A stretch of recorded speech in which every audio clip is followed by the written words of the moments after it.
Hello and welcome to all our viewers in Nigeria and around the world to a new cycle on global television, coming to you live from the nation's capital, Abuja. I'm Uyi Agmofwegbe. A quick reminder that global television is on DSTV channel 365 and Star Times channel 276. The Nigerian Association of Resident Doctors has warned that the country may soon face another nationwide shutdown of medical services. This follows the federal endorsement's failure to honor a memorandum of understanding previously signed with the association. In an urgent appeal to senior medical professionals and respected elders posted on X titled Urgent Appeal to Avert the Looming Nationwide Strike, the Secretary General of the association, Dr. Shuaibu Ibrahim, cautioned that the nation is on the brink of a total and indefinite comprehensive strike. The association also said the strike would be the inevitable result of the Federal Ministry of Health and the federal government ignoring multiple deadlines for implementing the MOU signed with resident doctors. In the meantime, the Nigerian Medical Association, NMA, has criticized the federal government for what it described as the paltry allocation to the health sector, noting that the proposed 2.48 trillion naira for 2026 amounts to approximately 10,400 per citizen for the fiscal year. The association said the amount allocated to the health sector is unacceptable and grossly inadequate. This estimate is based on the 2.48 trillion naira health sector allocation contained in President Bola Tinubu's 58.18 trillion naira appropriation bill presented to the National Assembly and the United Nations Population Fund's estimated 237.5 million population for Nigeria. The Nigerian Air Force has recorded a major breakthrough in the ongoing offensive against armed banditry in Zamfara State with the successful execution of 2 precision airstrikes or King Bandits strongholds in Shafe local government area. The report. The coordinated air operation were carried out on December 28, 2025 by the air component of the Operation Fanseng Yamma Sector 2, following sustained intelligence gathering and surveillance of identified bandit enclaves at Turba Hill and Kachala Dogo's Sule camp. At Turba Hill, the intelligence and aerial surveillance confirmed heavy bandits' presence and a central operation structure within the enclave. NAF air assets engaged the target after positive identification, delivering a precision strike that destroyed the structure and neutralized several bandits. Post-strike's assessment confirmed the collapse of the hideout and the disruption of activities within the area. The second operation focused on Kachala Dogo Sule's camp, widely known as a major bandit stronghold and a hub for the production of improvised explosive devices. Intelligence report linked the camp to recent IED attacks along the Dan Sadao Magami corridor. During the strike, multiple active structures within the camp were hit, resulting in large fires that destroyed the facilities and neutralized several bandits. The operation significantly degraded the group's ability to manufacture and deploy explosive devices. The airstrikes have dealt a major blow to bandit networks operating in Zamfara State, particularly by dismantling their IED production capability and denying them safe operational bases. The success of the mission underscores the effectiveness of intelligence-led air operations and close coordination among forces involved in Operation Fanseng Yamma. The Nigeria Air Force says it remains fully committed to sustained joint operations aimed at dismantling criminal networks, protecting communities, and restoring lasting peace and security across the northwest and other parts of the country. Still talking security matters, there are growing concerns surrounding the recent joint U.S.-Nigeria airstrikes in Sokoto as part of efforts to end insurgency, especially in the northern part of the country. The strikes have sent shockwaves across Africa and Nigeria as one of the continent's largest and most influential nations find itself at the center of both regional and global discussions. What do these strikes mean for Nigeria's security, sovereignty, and international relations? Our correspondent, Sadia Yakubu, attempts to find answers. The United States, in collaboration with Nigeria, carried out airstrike in some parts of Sokoto State few days ago, targeting armed groups like Boko Haram and ISIS West Africa. While the United States government insists these actions are aimed at protecting global security, such actions have raised alarms across Nigeria. These airstrikes not only have military and political implications, but also raise crucial questions about Nigeria's sovereignty and its role on global stage. Implication of the United States strike in the city of Caliphate, Nigeria, Sokoto State, has a vast implication. Let me say, from a strategic point of view, it has become a challenge that tested Nigeria's capacity or capability to fight the enemies in Nigeria. It has also tested our diplomatic posture on the world stage. With ongoing battles against insurgent groups in the northeast and a rising threat from banditry across the northwest, the intervention of foreign military forces could further complicate matters. I think that's a welcome development. It's not a thing of joy that day in, day out, we wake up with stories, people killing, people died, people kidnapped, people raped. If there's a solution from anywhere, we need to clap and welcome them. Nigeria has been careful in its foreign policy, balancing relationships with global powers like the United States and China, while protecting its regional leadership in Africa. However, these airstrikes could complicate Nigeria's position as a key player in the African Union and on the global stage. How will the government address these concerns with its citizens, and what will this mean for Nigeria's international relationships moving forward? The insecurity in Nigeria have got out of hand, and anywhere, many citizens of Nigeria have been praying for this. So we're all happy the way U.S. intervened. It's clear that these airstrikes carry far-reaching consequences. While Nigerian security forces are already stretched, the diplomatic fallout from these strikes could have lasting effects on both United States-Nigeria relationships and the broader geopolitical landscape in West Africa. Analysts say the government must reassure the public that it has control over security matters and that foreign interventions won't come at the cost of Nigerian sovereignty. It could also acknowledge the realities on the ground, that these extremist groups do pose a significant threat to survival of the nation. Sadia Yakubu, reporting for Global Television News. Many thanks, Sadia. The National Drug Law Enforcement Agency, NDLEA, has secured a federal high court order in Lagos to detain a cargo vessel and its 21 crew members following the seizure of 25.5 kilograms of cocaine at the Apapa seaport. Ubong Usoro now reports. The drug consignment was discovered on December 6, 2025, aboard the merchant vessel MV San Antonio, which arrived from Brazil. NDLEA operatives acting on credible intelligence uncovered the cocaine concealed in the ship hatch during inspection. After the vessel fully discharged its cargo, the ship's captain and 20 other crew members of different nationalities were taken into NDLEA's custody while the seized drugs. This interception comes weeks after similar operations at the same seaport, where NDLEA officers seized about 20 kilograms of cocaine hidden in another Brazil-born vessel, MV North Bostros, on November 16. Following the latest seizure, the NDLEA filed an ex parte application before the Federal High Court in Lagos, seeking the detention of the vessel and its crew in line with international maritime and legal procedures. Justice Frida Nkemakowa Ogazi granted the application, ordering the detention of MV San Antonio and the 21 crew members for an initial period of 14 days to allow the conclusion of investigation and the filing of criminal charges. The case has been adjourned to December 29, 2025. The chairman and chief executive officer of NDLEA, Brigadier General Mohammed Buba Marwa, retired, described the seizure as further proof of the agency's resolve to block international drug syndicates from using Nigeria as a transit or destination country.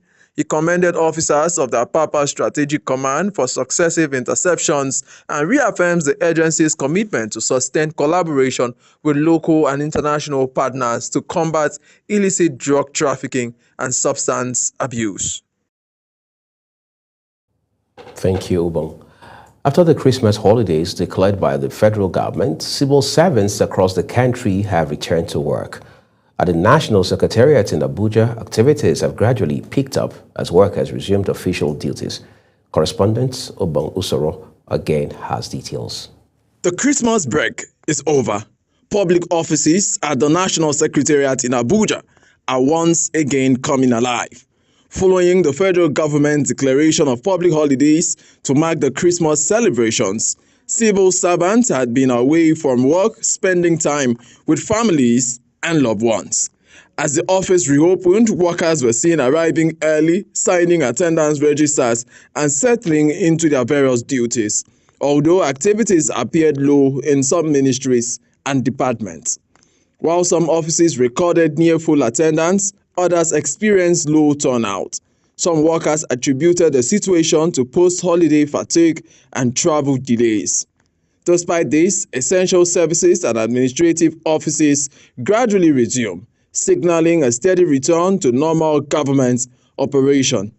Ishmael Badamasi, a civil servant who spoke to us, said he is grateful for the holiday, but it's time to get back to work. This is a festive period, and many people travel home to go and celebrate Christmas and New Year. As you can see around the Federal Secretariat, not many have returned yet, but there are still few civil servants in the offices. Others who spoke said that some civil servants had traveled and may not resume until January 2026. Work have resumed. People and the office today, they came to the office. So the federal government gave the 25th and 26th of December as public holidays. Today we visited the Federal Secretariat here just behind me to check if civil servants are back to work. And for those who spoke to us, said yes, they are back to work today, being the 28th of December, but a lot of persons are not still at the office. Some are because they've taken their leave during this festive period, and some because they say there are nominal roles to play at the office. My name is Ubong Usoro for Global Television News. Away from Ubong Usoro's report now, the Nigerian Meteorological Agency, NIMET, has predicted a sunny and cloudy atmosphere starting from today till Wednesday across the country. The NIMET's weather outlook released in Abuja envisages sunny skies over the northern region throughout the forecast period. The agency stated that sunny skies with a few patches of clouds are anticipated over the central region throughout the forecast period. This is Global Television. You're watching the live broadcast of News Cycle with Agbomo Fuegbe. When the rest of the news returns, Nigeria, Egypt, Algeria qualify. Others battle for AFCON's last 16 spots. Details coming shortly, plus foreign and business stories for you. Do stay with us.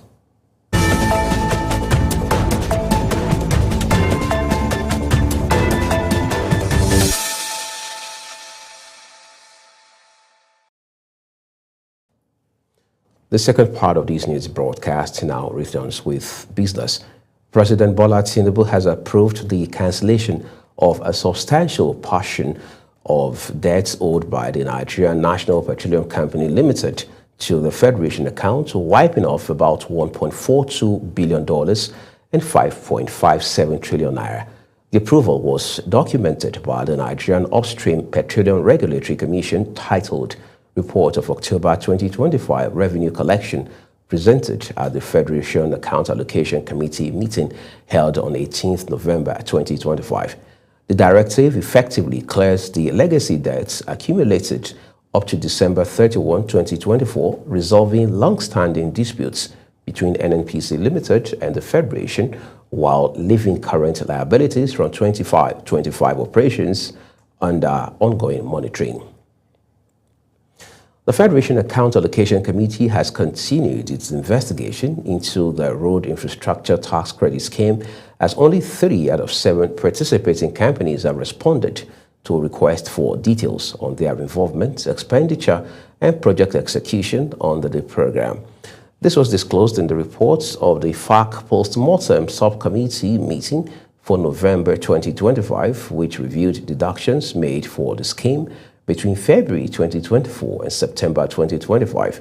The document also indicated that the subcommittee wrote to the Federal Ministries of Finance and Works, the Inland Revenue Service, as well as firms participating in the scheme. Data from the Central Bank of Nigeria, CBN, indicates that the country's external reserves grew by $4.39 billion between December 23, 2024 and December 23, 2025. The data further indicated that the reserves increased by approximately 10.75% within the period under review. As of Tuesday, December 23, the foreign exchange reserves stood at $45.24 billion, higher than $40.85 billion on the same day last year. The reserves have maintained an upward trajectory in the last few months of the year, although there were periods of decline. Electricity distribution companies have commenced the distribution of prepaid meters at no cost to their customers, although it was gathered that the meters are largely for Band A and some Band B customers. This is coming a few weeks after the chairman of the Nigerian Electricity Regulatory Commission, Musiliu Oseni, accused the distribution companies of refusing to pick up available meters for onward distribution to their customers.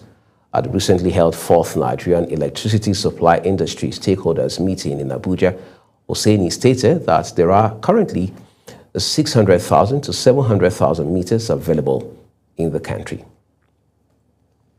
And out of the foreign scene, where Somalia is leading a growing international backlash against Israel over its recognition of Somaliland as an independent state. In a statement, the Somali Prime Minister's office said the region is an integral, inseparable, and inalienable part of Somalia's sovereignty and rejected Israel's recognition as unlawful. The African Union, the Arab League, Nigeria, Egypt, and a number of other countries and international organizations have condemned Israel's actions, saying they pose a serious threat to international peace and security. Still in Africa, hopes of peace in Eastern Democratic Republic of Congo are fading after fresh clashes erupted in the town of Uvira, raising concerns about the fragility of recent diplomatic efforts. The violence comes just weeks after Rwanda and the Congolese government reaffirmed their commitment to a U.S.-brokered peace deal in Washington, despite the Rwanda-backed M23 rebel group not being a signatory to the agreement. Although the United States accused Rwanda of violating the deal and M23 announced it would withdraw, residents say rebel fighters have remained in Uvira, some dressed in plain clothes or police uniforms. Officials say a train carrying 250 people has derailed partially in southern Mexico, killing at least 13 people and injuring 98. The train was carrying 9 crew members and 241 passengers at the time of the accident, with 139 reported to be out of danger, while 36 of the 98 injured were still receiving medical assistance. In a statement posted on X, Mexican President Claudia Sheinbaum stated that at least 5 of those injured were in what she described as serious condition. President Sheinbaum said she has directed the Secretary of the Navy and other senior personnel to travel to the area and assist the families of those affected, adding that the Ministry of Interior is coordinating the response to the incident. Mexico's Attorney General's office also said it is opening an investigation to determine the cause of the accident. The Mexican Navy said the interoceanic training linking the states of Oaxaca and Veracruz went off the rails as it passed a curve near the town of Nizanda.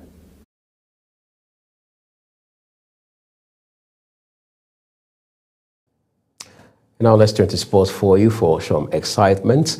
The final round of group stage matches at the Africa Cup of Nations begins today, with qualifications still open for most teams as the race for the knockout stage intensifies. This was detailed in a release titled AFCON 2025. Final group games begin as knockout race tightens in Morocco, which is one of the CAF websites. According to the Confederation of African Football, only 3 teams, Egypt, Nigeria, and Algeria, have secured places in the round of 16 after winning their first 2 matches, leaving the remaining slots to be decided over the final set of group fixtures. Former heavyweight boxing champion Anthony Joshua has been injured after an SUV conveying him crashed into a stationary truck along the Lagos-Ibadan Expressway in the Makun area of Ogun State, an accident that claimed the lives of 2 other occupants. The Federal Road Safety Corps, FRSC, confirmed that the crash, which occurred around 11 a.m., involved a Lexus Jeep and a parked commercial truck, with preliminary investigations linking the incident to excessive speed and wrongful overtaking, while Joshua sustained minor injuries and was rescued alive. FRSC stated that the injured victim was taken for medical care. The deceased were deposited at a morgue in Shigamu, and authorities have reiterated calls for motorists to avoid speeding and dangerous overtaking, especially on high-speed corridors during the festive travel period. And as a full cycle here on the news, a quick reminder that Global Television is on DSTV channel 365 and Star Times channel 276. Kindly follow us across all social media platforms using @GlobalTVNG, as well as other handles as you now see on your screen. I am Uyi Agmofwegbe, thanking you very specially for watching. I'll see you again.